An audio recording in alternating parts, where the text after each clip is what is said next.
ରାଧେଶ୍ୟାମ। ତ ଆଜି କିଛି ଏମିତି ଜ୍ଞାନ ନେବା ଯାହା ଭଗବାନ ଦେବା ପାଇଁ ଚାହୁଁଛନ୍ତି। ତ ପ୍ରସାଦମାନ ବିଗର୍ତ୍ତବି ବ୍ରହ୍ମଚାରୀ ବ୍ରତେ ସ୍ଥିତଃ ମନ ସଂଯମ ମଚ୍ଚିତ ଯୁକ୍ତା ଅସିତ ମତ୍ପରଃ।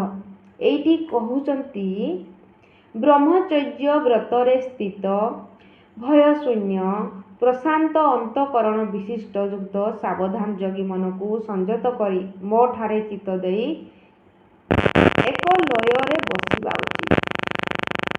ଯେ କହୁଛନ୍ତି ଭଗବାନ ଯେ ବ୍ରହ୍ମଚର୍ଯ୍ୟ ବ୍ରତରେ ଯେ ସ୍ଥିତ ହୋଇକି ଭୟଶୂନ୍ୟ ହୋଇକି ପ୍ରଶାନ୍ତ ଅନ୍ତଃକରଣ ବିଶିଷ୍ଟ ଯୁକ୍ତ ସାବଧାନ ଯୋଗୀ ମନକୁ ମୋ ଉପରେ ଚିତ୍ତ ଦେଇ ବସିବା ଲୟ ଲଗେଇବା ଉଚିତ। ବସିକି ଲୟ ଲଗେଇବା ଉଚିତ। ଭଗବାନ କହୁଛନ୍ତି ଯେତେବେଳେ ଯୋଗରେ ବସୁଛନ୍ତି କେବଳ ସ୍ଥିତ ହୋଇକି ବସନ୍ତୁ, ଭୟ ଶୂନ୍ୟ ହୋଇକି ମୋ ଉପରେ ଲୟକୁ ଲଗାନ୍ତୁ, କେବଳ ମୋତେ ହିଁ ଦେଖନ୍ତୁ। ଆତ୍ମା ବିଷୟ ଜ୍ଞାନ ଜାତ ସେ ବ୍ରହ୍ମଚର୍ଯ୍ୟ ବ୍ରତେ ସ୍ଥିତ ପର ଆତ୍ମାକୁ ଚିତେ ଧରେ ଧ୍ୟାନକୁ ଲଗାଏ ଚିତରେ ନିଶ୍ଚଳେ ବସି କରେ ଧ୍ୟାନ ଅନ୍ୟତ୍ରେ ନ ଦିଏ ସେ ମନ ସମାଧି ବୋଲାନ୍ତି ତାହାକୁ କହିଲି ବୁଝାଇ ତୁମ୍ଭକୁ ହଇ ଭୟ ଶୂନ୍ୟ ପ୍ରଶାନ୍ତ ଅନ୍ତଃକରଣେ ହେବ ସ୍ଥିତ ଯୋଗୀ ମନ କରି ସଂଯତ ଏକ ଲୟରେ ଦେଇ ଚିତ ଭୟକୁ ଜିତୁ ଛାଡ଼ି ଦେଇ ମନ ସଂଯମ ଦୃଢ଼ ହୋଇ ମୋଠାରେ ଚିତ୍ତକୁ ରଖିବ ସମାଧି ସାଧନେ ବସିବ।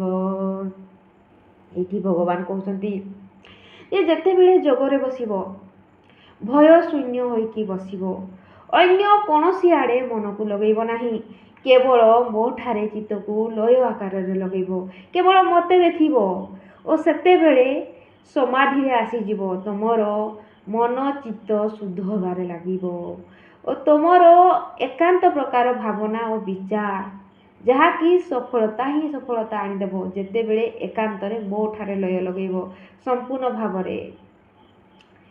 ଯୋଗ୍ୟ ନେବ ସଦାତ୍ମନ ଯୋଗୀ ନିୟତ ମାନସ ଶାନ୍ତି ନିର୍ବାଣ ପରମା ମତ୍ ସଂସ୍ଥାମଧି ଗଚ୍ଛତି। ଏଇଠି କହୁଛନ୍ତି ଯେଉଁ ଯୋଗୀ ଏହିପରି ମନକୁ ବଶ କରି ଆତ୍ମାକୁ ନିରନ୍ତର ମୋ ଠାରେ ରଖି ଯୋଗରେ ସେ ପରମାନନ୍ଦରେ ପରକାଷ୍ଠ ରୂପେ ଶାନ୍ତିପ୍ରାପ୍ତ ହେବା ସଙ୍ଗେ ସଙ୍ଗେ ମୋର ଉତ୍ତମ ସ୍ଥାନକୁ ଲାଭ କରେ। ସେ କହୁଛନ୍ତି ଯେଉଁ ଯୋଗୀ ଏପରି ମନକୁ ବଶ କରିପାରେ, ନିଜ ମନକୁ ବଶ କରିପାରେ, ପରମାତ୍ମାକୁ ନିରନ୍ତର ଦେଖେ, ମୋ ଠାରେ ରଖିକି ନିରନ୍ତର ଦେଖେ, ସିଏ ଶାନ୍ତିପ୍ରାପ୍ତ ହେବା ସହିତ ସଙ୍ଗେ ସଙ୍ଗେ ଉତ୍ତମ ସ୍ଥାନକୁ ଲାଭ କରେ, ସିଏ ଉତ୍ତମ ସ୍ଥାନକୁ ଲାଭ କରିଥାଏ। ଚଳ ମନକୁ ବଶ କରି ଆତ୍ମାକୁ ସଦା ଠାବ କରି ମୋ ଠାରେ ଦେଉଥାଏ ଚିତ ଯୋଗ ସାଧନେ ଉପସ୍ଥିତ ସଂଯତ ଚିତ ଯୋଗୀ ଜନ ଏପରି ସମାଧି ସ୍ଥାପନ ମନକୁ ମୋ ଠାରେ ଦେଇ ମୋର ସ୍ୱରୂପ ଧ୍ୟାଏ ସେହି ପାଏ ନିର୍ବାଣ ମୁକ୍ତି ଶାନ୍ତି ପରମାନନ୍ଦେ ରହି ନୀତି। ଯେ ଭଗବାନ କହୁଛନ୍ତି ଯିଏ ଏମିତି କରିବ, ଏମିତି ମୋ ଠାରେ ଲୟ ଲଗେଇବ, ମୋ ଠାରେ ଚିତ୍ତକୁ ରଖିବ, ଯିଏ ମୋ ସ୍ୱରୂପକୁ ଦେଖିବ, ସିଏ କ'ଣ ହେବ?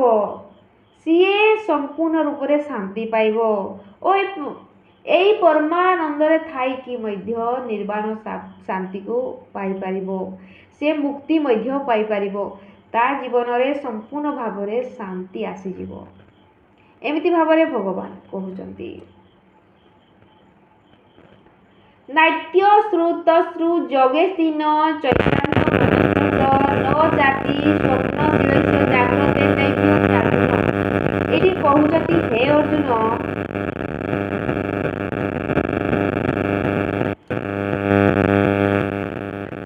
ତ ଆଜି ପାଇଁ ପୁଣି ନେକ୍ସଟ ଭିଡ଼ିଓ।